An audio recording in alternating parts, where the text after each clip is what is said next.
welcome to the channel. We're Forever Fangirls, and today we're talking about Wynonna Earp Vengeance.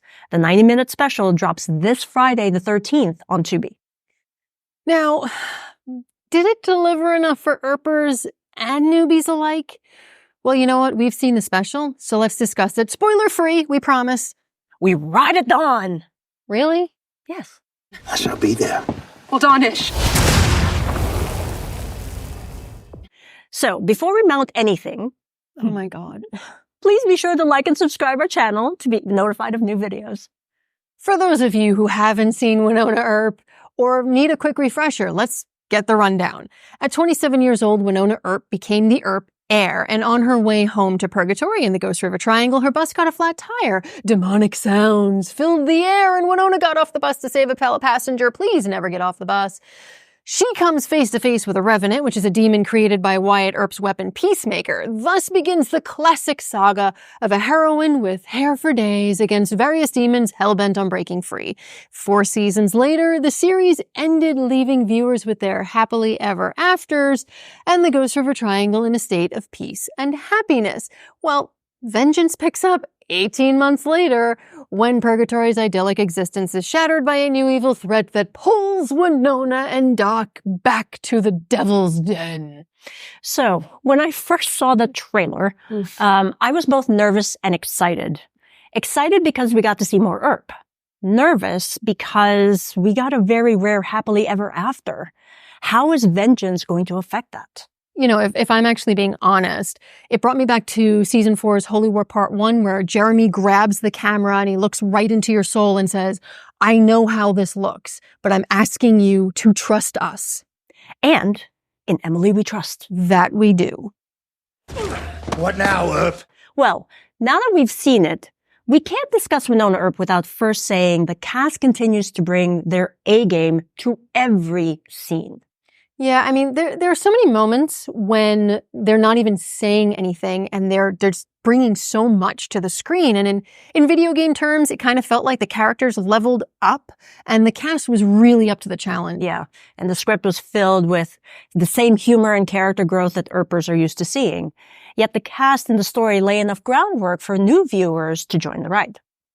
I would say the end result, the cast pulls no punches. And frankly, neither does Emily Andress with the script. Yeah. And neither do the visuals because the film was shot beautifully. I'm specifically thinking about a scene where the camera's just focusing on Doc's eyes. And now, we all know Tim Rozon has beautiful baby blues. And in this role, he definitely knows how to use it to maximum effect. He could emote such feelings without even saying a word. And he continues to do that. Most definitely. But another aspect that is just as stunning, sort of, is Purgatory in winter. You know, with the wide landscape exteriors kind of pulls you in like you're on location with the characters. Even that the visible breath on screen adds layers to the tension going on around them. Well, there were shots that steamed up the room. Moving right along, Purgatory in winter is like a character in and of itself. We remember season 4's second half was shot in spring due to the pandemic, and while we love how the series concluded, the icy, snow-covered environment always added to the feeling of isolation and helplessness. And that clean slate look of freshly fallen snow feels like a metaphor for the film.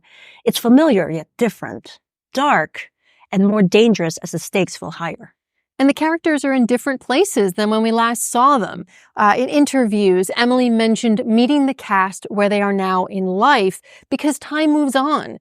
In our interview with Tim and Melanie, Tim asked, quote, what comes after happily ever after? Who pushes the motorcycle when it's out of gas? Me. The film doesn't shy away from discussing these changes and how it affects everyone. How bad was it?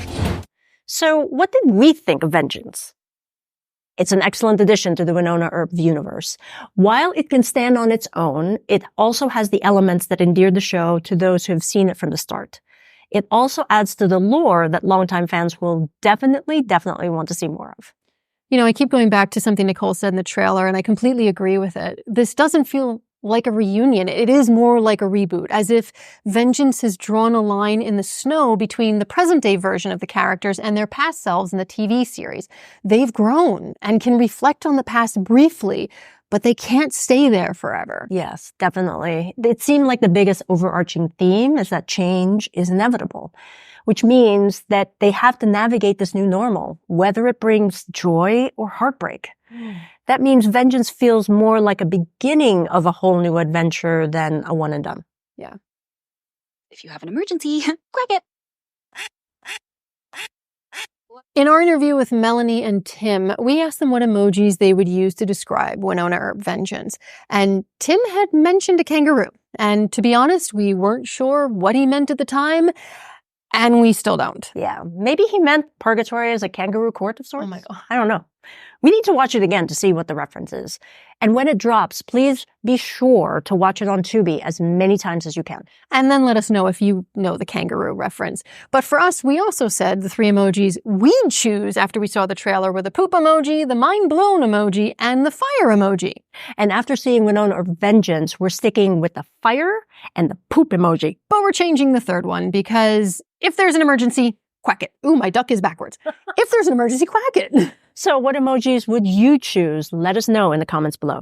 After it drops, we are going to be covering the special on our podcast where we are going to be doing a much deeper dive, which will contain massive spoilers. And until then, September 13th on Tubi. Make sure you have the captions on. See you next time.